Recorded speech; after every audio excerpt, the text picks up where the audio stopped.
60 68 बिगानियां बख्तां दी असी कौन ते केड़े हो गए।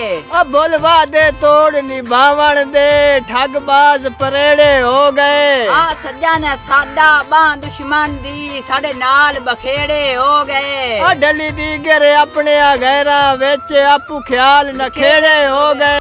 अकनवाल खलल के तेरे हाथ नू जदान दा हाथ लाया है दोरी प्यार दी चस हो गई है। अकड़ी पित्तल दी वध गई है सोने तू तेरे नाल जुमास हो गई है। असा आकिब हुसन शनासा से ताई जिंद बेवस हो गई है। सोने बहु बहु वेखण दुनिया ते इत्थे आण के बस हो गई है।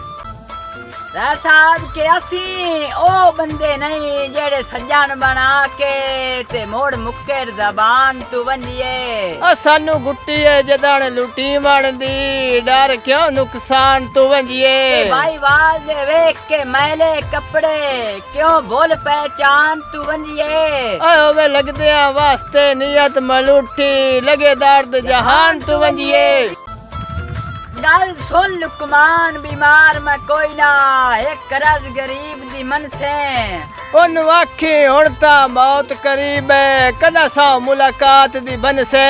एवे थक पहुंचे फायदा कोई नहीं मेरे जख्मा नाल जुखन से।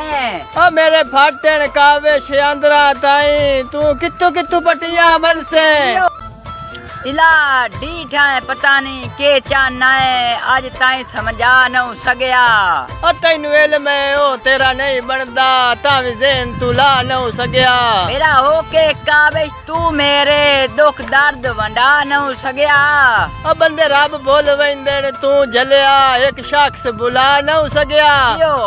किसे पुछया रोंदियां अखियां तू दस क्यों बेखबर खुदाई है। पुर दर्द एहसास ते उदरा दी एक हंज विच सौ अंगड़ाई है। अक्की आखिया जुरम तक कोई ना न होए वदी रोत अजमैश दी आई है। जेड़े कावेश पत्तन ते दे लांदेन किसे सज्जन दी बेपरवाही है।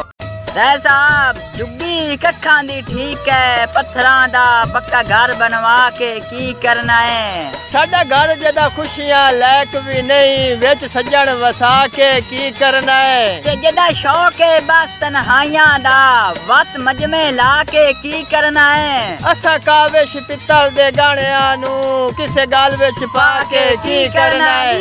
साहब के मैनू जदन भी लिखन दे वाल आ गए किसा कागज हर मनशा लिखसा। तेरी झुकी हुई अख नू देओ लिखसा तेरी जुल्फ नू रात स्याह लिखसा। अल्लाह साईं दी कलम नू शहरी विच देसा दात ते बस वाह वाह लिखसा। तैनू कावेश अपने लफ्जां विच जा लिखसा हुसन दा शाह लिखसा।